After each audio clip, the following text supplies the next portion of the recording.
everyone, welcome back to my YouTube video. This is Soumya and in this video I'm gonna clear so many things regarding cabin crew. So if you just pass your 12th या फिर अभी आपका 12th होने वाला है और आपको सोच रहे हैं कि भाई 12th के बाद आप cabin crew कैसे बन सकते हो, then this video is for you. And before starting this video, let me tell you that I'm coming with something very interesting which I'm gonna share at the end of the video. So let's begin the video. Now let me start this video by talking about the requirement of being a cabin crew. So first thing, if I talk about the requirement is height. Your height should be 155 centimeter if you are going for Indigo interview, and your height should be 160 centimeter if you are going for Air India Express or Air India interview. Akasa air की बात करूँ वहाँ पे भी I guess 160 centimetre है height requirement. Now second thing is wait.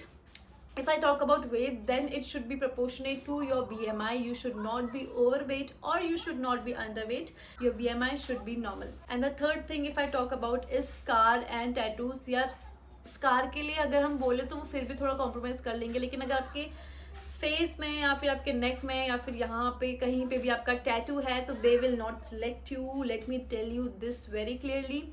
अगर आपका tattoo कोई ऐसी बॉडी पार्ट में है जहाँ पे यूनिफॉर्म पहनने के बाद वो विजिबल नहीं होगा, then it is totally fine. लेकिन अगर ऐसी जगह टैटू है जहाँ पे वो एकदम क्लियरली विजिबल है कि दिख रहा है, तो वहाँ पे ना आपको वो सिलेक्ट नहीं करेंगे, बिकॉज ग्रूमिंग गाइडलाइन के हिसाब से आपका किसी भी बॉडी पार्ट में टैटू नहीं दिखना चाहिए यूनिफॉर्म पहनने के बाद. And the fourth requirement of being a cabin crew is you should be very fluent in English and in Hindi. अगर आपको हिंदी नहीं आती है या फिर आपको इंग्लिश नहीं आती है अच्छे से, तो they might reject you. You should know how to speak Hindi and English in a very fluent way. Now if I say about fluency, it's not like that कि एकदम फॉरनर्स के जैसे वाला नहीं. So you should be able to communicate with each other in English. At least हमको passenger अगर है उनसे हमको बात करनी आनी चाहिए इंग्लिश में. That's it. तो अगर साइड रखें अब हम, तो फॉर सपोज अगर आपका 12th पास हो गया है, now one thing you have to make sure is you have all the document. Your 12th marksheet, your 10th marksheet, उसमें मैटर नहीं करता है कि आपके कितने परसेंटेज आई है, ठीक है. The only thing which matters is you should have the marksheet of 10th and 12th. You should have your Aadhaar card, you should have your PAN card, you should have your passport if you are going for Air India or Air India Express interview. If I talk about Indigo, तो Indigo ना passport के लिए थोड़ा compromise कर लेता है. Like ऐसा नहीं है कि तुम्हारा बना नहीं होना चाहिए. तुम अगर इंटरव्यू देने जा रहे हो इंडिगो का, तो एटलीस्ट अगर आप अभी आपके पास पासपोर्ट नहीं भी है, तो एटलीस्ट ऐसा होना चाहिए कि आपने पहले से अप्लाई कर लिया हो. बिकॉज एयर इंडिया और एयर इंडिया एक्सप्रेस वाले क्या करते हैं ना, they will directly reject you कि आपके पास पासपोर्ट नहीं है. बट इंडिगो में they will take your interview, but at least आपने अप्लाई कर लिया हो. So make sure before going for the IndiGo interview कि आपने पासपोर्ट के लिए पहले अप्लाई कर लिया है. You should have Covid vaccination certificate. Now this is where बहुत लोग कंफ्यूज रहते हैं. एयर इंडिया एक्सप्रेस में तो this is very mandatory guys. आपके पास डॉक्यूमेंटेशन में ये सारी चीज़ें होनी चाहिए.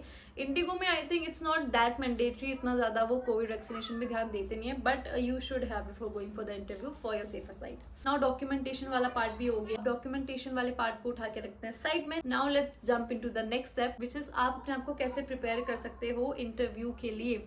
सो there are few question which is very commonly asked in interview. So there are very frequently asked questions जो है, why you want to be a cabin crew, or why you want to be a part of this airline, why you want to be a part of aviation, tell me something about yourself, what are your hobbies, what are your strength, what are your weakness, what you do to make yourself happy. ऐसा कुछ भी वो पूछ सकते हैं. ये बहुत ज़्यादा फ्रीक्वेंटली आस्क्ड क्वेश्चन है. सो इन टाइप के क्वेश्चंस को ना प्रिपेयर कर सकते हो इंटरव्यू में जाने से पहले, ताकि आपको इंटरव्यू वाले दिन कोई दिक्कत ना हो. और अगर आपसे वो क्वेश्चन पूछे तो आपके दिमाग में एटलीस्ट एक चीज़ हो कि हाँ मुझे इसका आंसर कैसे करना है. Now if I talk about English, तो यार बहुत लोग को ये प्रॉब्लम होती है कि वो बहुत ज़्यादा फ्लुएंट नहीं है इंग्लिश में. Now let me tell you, English एक लैंग्वेज है, उसको आप जितना ज़्यादा आप उसको बोलोगे उतना ज़्यादा फ्लुएंट आप उस लैंग्वेज में हो पाओगे. Try to speak English as much as you can. Now let me jump into the another part, which is which cabin crew institute we should choose. ये क्वेश्चन आता है ना आपके माइंड में, कौन से इंस्टीट्यूट जाएं, कहाँ से हमको प्लेसमेंट मिलेगी, आता है ना माइंड में. Now let me tell you the best institute. खुद घर में प्रैक्टिस करो। You don't have to be a part of any institute if you want to be a cabin crew. ये चीज़ बहुतों को क्लियर नहीं हो पाती है और वो किसी भी XYZ इंस्टीट्यूट में एडमिशन ले लेते हैं जहाँ से उनको सुनने को आता है कि वो आपको प्लेसमेंट दे देंगे, लेकिन प्लेसमेंट मिलती नहीं है। दिस इज बिकॉज आपको अगर किसी एयरलाइन का हिस्सा बनना है यार, तो आपको उनका इंटरव्यू तो निकालना ही पड़ेगा, और वो आप कैसे भी निकाल सकते हो। वहां जाने के लिए आपको किसी इंस्टीट्यूट का पार्ट होना जरूरी नहीं है ना। What the institute do is, ये आपको ट्रेन करेंगे ग्रूमिंग के लिए कि कैसा ग्रूम होके जाना है, बॉडी पॉस्चर क्या होना चाहिए, आपका इंटरव्यू देते टाइम आपको आंसर कैसे करना है। Basically they will polish your skill. वो चीज़ आप यूट्यूब वगैरह की हेल्प से भी कर सकते हो। यू कैन चेक कि भाई इंटरव्यू में कैसे बैठना है। यू कैन सी, हर चीज़ आजकल यूट्यूब में अवेलेबल है, तो आप वहाँ से भी देख सकते हो। आपको 1.5-2 लाख रुपए नहीं खर्च करने चाहिए किसी इंस्टीट्यूट में जो आपको प्लेसमेंट भी नहीं देंगे। They can give you the placement in hotels और receptionist as a receptionist, but they can not give the placement as a cabin crew, क्योंकि वो नहीं होता है। इसके बाद बात आती है CV की। तो हर इंटरव्यू में जाने से पहले आपको अपने लिए एक CV या फिर जिसको हम रेज्यूमे भी कहते हैं वो बनाना होता है। वो आप YouTube की हेल्प से बना सकते हो या कि कहीं से भी आप जाके बना सकते हो। मैंने एक वीडियो पहले भी अपलोड करी हुई है कि CV कैसे प्रिपेयर करा जाता है। मेरे चैनल में आपको ऑलमोस्ट सारी वीडियो मिल जाएंगी कैबिन क्रू से रिलेटेड, जिनको देख के आपका कोई भी कंफ्यूजन नहीं होगा माइंड में about this job profile. CV में आपको हर चीज़ मेंशन करनी होती है, अपना education qualification, your achievement, your hobbies and everything. Now let's get to the most important part which is interview. Interview में जाने से पहले आपको ऑनलाइन अप्लाई करना पड़ेगा इंटरव्यू के लिए। वो आप कहाँ से अप्लाई करोगे और आप वैकेंसीज वगैरह कहाँ से चेक करोगे।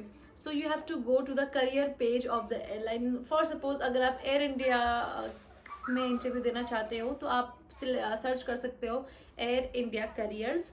वहाँ पे जाके अगर एयर इंडिया हायर कर रहा है, वहाँ पे सारी वैकेंसीज आपको मिल जाएगी with venue, date and timing. फिर आप ऑनलाइन अप्लाई करोगे और उस दिन उस वेन्यू पे इंटरव्यू देने जाओगे। अलग अलग लोकेशन का होता है, आप जिस लोकेशन से हो, आप जिस एरिया से हो, वहाँ का आप अप्लाई कर सकते हो। तो अगर वो हायर कर रहे हैं तो वहाँ पे आपको सब चीज़ें मिल जाएगी। तो ऐसे आप टाइम टू टाइम चेक कर सकते हो कि अगर कहीं इंटरव्यू या फिर कहीं वैकेंसी है तो आप वहाँ जाके अप्लाई कर सकते हो। अब ऑनलाइन अप्लाई करने के बाद जब आपका इंटरव्यू होगा उसके एक दिन पहले मेक श्योर कि आपकी डॉक्यूमेंटेशन सारे रेडी हैं। आप क्या पहन के जा रहे हो इंटरव्यू में। Now if you are going for IndiGo जिनकी यूनिफॉर्म नी लेंथ तक है, वहाँ पे आप शर्ट पहन के जाना along with skirt with bellies और हील जो भी आपको पहनना है, ठीक है। हिल्स पहनना, थोड़ी वाली जो होती है ब्लैक कलर की फॉर्मल हील। और अगर आप एयर इंडिया एक्सप्रेस या फिर एयर इंडिया जा रहे हो तो वहाँ पे आप पैंट्स भी पहन सकते हो, क्योंकि उनकी यूनिफॉर्म जो है वो फुल है, तो उसमें आपको स्कर्ट पहनने की भी ऐसा नहीं है कि आपको मैंडेटरी स्कर्ट पहनना ही पहनना है। अब बात करें अगर इंटरव्यू वाले दिन की, तो प्रॉपरली ग्रूम्ड अप होके जाना, बन बना के जाना अच्छे से। अगर आपके लंबे बाल हैं, नीट एंड क्लीन बन। अगर आपके छोटे बाल हैं तो उनको अच्छे से स्ट्रेट करके खुला रखे जाना। अब अलग अलग कंपनी के, अलग अलग एयरलाइन के अलग अलग राउंड्स होते हैं। इंडिगो का अगर मैं बात करूँ तो पहला राउंड होता है पर्सनल इंटरव्यू, जहाँ पे 8-9 लड़कियां होंगी और एक HR बैठी होंगी, वो सबसे एक क्वेश्चन करेगी and then you have to answer accordingly. ना अगर पहला राउंड क्लियर हो जाता है तो दूसरा राउंड में आपको जाना होता है विच इज मेडिकल राउंड, जिसमें आपका स्कार चेक होता है, आपका हाइट, वेट, BMI। अगर आप ओवरवेट हो ज़्यादा या फिर अंडरवेट हो तो आपको रिजेक्ट कर देंगे। फिर जो तीसरा और चौथा राउंड होता है वो भी पर्सनल राउंड ही होता है। उसमें आपको वो कुछ भी आपसे रिलेटेड कुछ भी पर्सनल क्वेश्चन पूछ सकते हैं या फिर किसी भी बारे में क्वेश्चन पूछ सकते हैं, आपको उस चीज़ का आंसर देना होता है।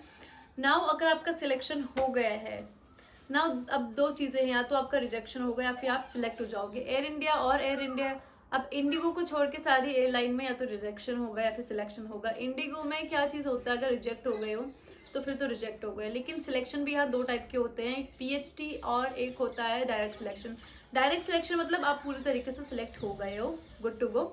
Now PhD is something which is like you are capable of being a crew, but they have to polish your skill before sending you for the training. अब वो 1 महीने की होती है, 2 महीने की होती है और वो पेड होती है। तो इस रिगार्डिंग भी मैंने एक सेपरेट वीडियो अपलोड करा हुआ है PhD ट्रेनिंग से, PhD से रिलेटेड, आप वो जाके देख सकते हो। अब अगर आपका सिलेक्शन हो गया तो सिलेक्शन के बाद होता है मेडिकल राउंड, मेडिकल चेकअप। उसमें 1 दिन या फिर 2 दिन बाद आपका मेडिकल शेड्यूल कराएंगे कंपनी वाले, उसका एक्सपेंस सारा कंपनी ही देती है। अब आपको उस मेडिकल चेकअप के लिए जाना होगा। वहाँ पे आपका फुल बॉडी टेस्ट होता है, आपका ब्लड टेस्ट होगा, यूरिन टेस्ट होगा, एक्सरे होगा, अल्ट्रासाउंड होगा, एवरीथिंग मीन्स एवरीथिंग, वो सारा आपका टेस्ट करेंगे और फिर आपको अपना सारा टेस्ट करके चले जाना है। अब वो रिपोर्ट जो होंगी वो रिपोर्ट आपको नहीं आएगी, वो रिपोर्ट जाएगी सीधा कंपनी वालों को। फिर कंपनी वालों की तरफ से आपको एक मेल आएगा कि अगर आप पूरे फिट हो, फिट टू ज्वाइन हो, तो आपको फिट टू ज्वाइन का मेल आ जाएगा।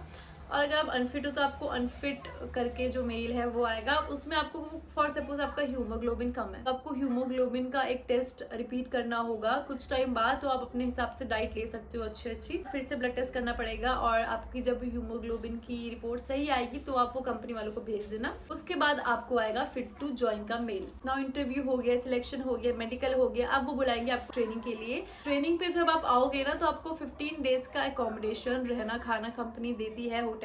नाउ आई थिंक उन्होंने 15 डेज से घटा के उसको 7 डेज कर दिया, लेकिन पहले 15 डेज मिलता था हमारे टाइम पे, अब वो शायद 7 दिन कर दिया।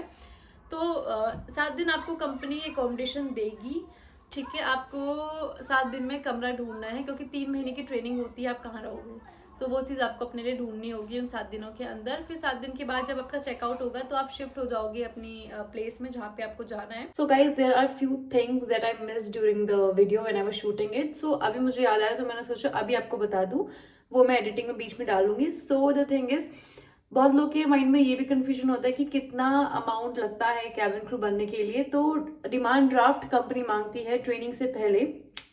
So basically the first day of your training आपको डिमांड ड्राफ्ट एक सबमिट करना होता है। इंडिगो में वो डिमांड ड्राफ्ट है 50, नो नाउ इट्स 70, पहले वो 50,000 था, अब वो 70,000 हो चुका है। And if I talk about other airline, SpiceJet में I think it's something like 2 lakh. और वो जो अमाउंट होता है वो आपको 3 साल या फिर जितने का भी आपका कॉन्ट्रैक्ट होता है उतने साल बाद वो रिफंड हो जाता है। If I talk about Air India का भी वो 50,000 है।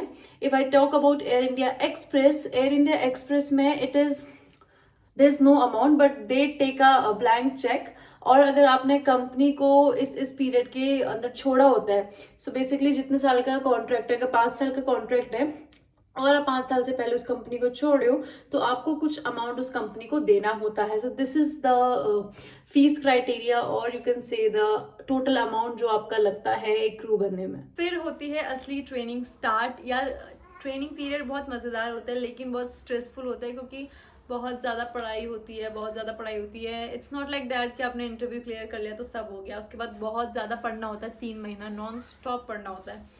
तो 3 महीना अलग अलग टाइप की ट्रेनिंग होती है। मैंने ये चीज़ आपको पहले वाली ट्रेनिंग एक वीडियो मैंने अपलोड करी कि माई ट्रेनिंग एक्सपीरियंस, उसमें मैंने बताया कि ट्रेनिंग में क्या क्या चीज़ डिटेल में मैंने हर चीज़ मेंशन करी हुई है और बहुत मज़ा आता है ट्रेनिंग में।